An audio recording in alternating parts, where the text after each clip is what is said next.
Muchas gracias, presidente. Con su permiso, compañeras senadoras, compañeros senadores, el artículo 123 es un gran artículo. Es un artículo que habla de la justicia laboral, que cuando lo diseñaron nuestros compañeros constituyentes pensaron de forma avanzada, porque déjenme decirles que este artículo, que tiene más de 100 años, se ha modificado muy pocas veces, pero las modificaciones que ha tenido han sido modificaciones interesantes, importantes.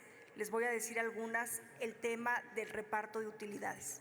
El tema del reparto de utilidades se estableció después de la aprobación en el 17 y es un tema en el que vale la pena hacer justicia laboral. Les voy a decir un problema que tenemos ahorita con el reparto de utilidades. Cuando se hace esta modificación constitucional, se habla de que los trabajadores tengan ganancias porcentuales sobre de las ganancias de la empresa. Pero en 2021 se hizo una modificación a la Ley Federal del Trabajo y topó a 90 días las utilidades para los trabajadores. Hay muchos sectores que están teniendo perjuicio de esto, pero voy a hablarles de uno: el sector minero.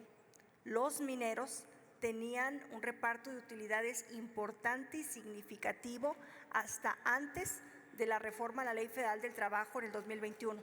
Actualmente hay una acción de inconstitucionalidad en la Suprema Corte de Justicia de la Nación porque esa reforma fue regresiva de los derechos laborales, motivo por el cual, aprovechando la modificación y discusión que tenemos el día de hoy, quisiera convocarles a que hiciéramos un ajuste nuevamente a la Ley Federal del Trabajo y el reparto de utilidades regrese al reparto porcentual de las ganancias, para que de esta manera sigamos avanzando en justicia laboral, porque finalmente no podemos avanzar en la Constitución por un lado y en las leyes secundarias permitir que se vaya retrocediendo.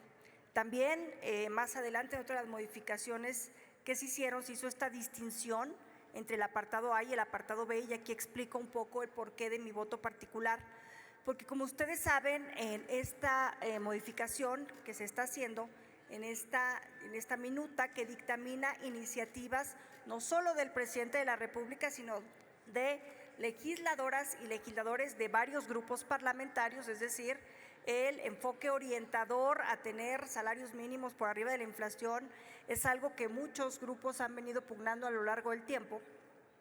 Y este voto particular lo que quiere es encaminar a la vinculación.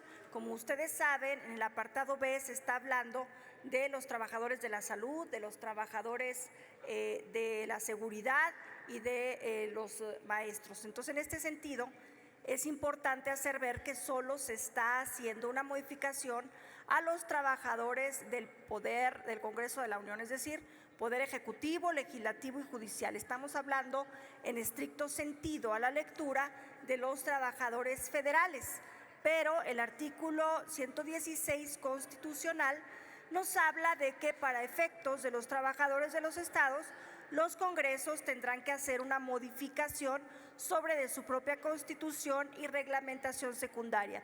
Entonces, en este voto particular, yo lo que expongo es que se efectúe esta parte vinculante en donde, ahora que llegue esta reforma al constituyente permanente, a los congresos locales, ellos asuman también, los diputados locales, la responsabilidad de hacer la propia modificación constitucional local para que los trabajadores del Estado en estas tres materias, seguridad, salud y educación, también tengan salarios que vayan creciendo conforme crece la inflación.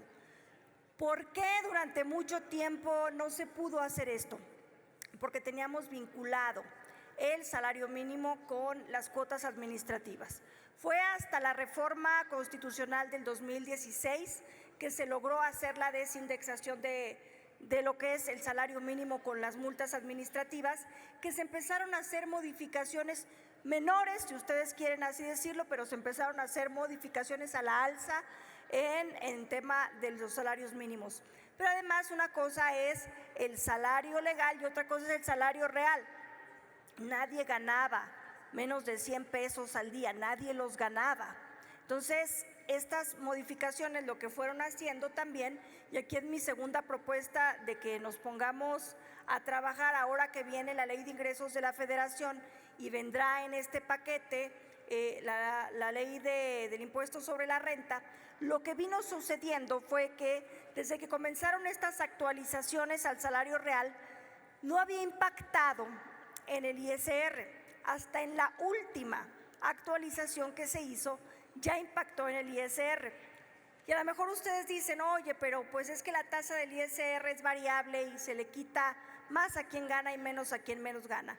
Pues sí, pero si ganas poquito, con poquito que te quiten te afecta. Entonces, ya a partir de la última modificación, ya no fue un tema de justicia laboral, ya se convirtió en un tema de recaudación del SAT, motivo por el cual yo quisiera pedirles que ahora que llegue, o si lo quieren hacer desde la Cámara de Diputados porque no quieran modificar la ley del impuesto sobre la renta en nuestra facultad revisora, que se baje la tasa de cobro porcentual a los salarios mínimos para que el trabajador en términos reales sí gane más, porque finalmente con los descuentos que se hacen sobre su contribución normativa de pago de impuestos, pues le causa una afectación. Entonces esa sería mi invitación para todas y para todos ustedes, que sigamos trabajando por brindar mejores condiciones reales, que volteemos también a ver a sectores que después no están ni en el apartado A ni en el apartado B, como son los jornaleros agrícolas, toda la gente que está en la informalidad. Ellos de verdad no tienen acceso el salario mínimo sí, pero las otras prestaciones no tienen acceso al IMSS, no tienen acceso a una pensión para el retiro, no tienen acceso a servicios médicos como el IMSS o el ISSSTE. Entonces, hay otros sectores, todos los que están en la informalidad, que no avanzan en sus prestaciones y que es algo en lo que también debiéramos de avanzar en justicia laboral. Muchas gracias a todas, muchas gracias a todos. Gracias por su paciencia, presidente. Muchas gracias, senadora Claudia Edith Anaya Mota. Le agradezco el esfuerzo por ajustar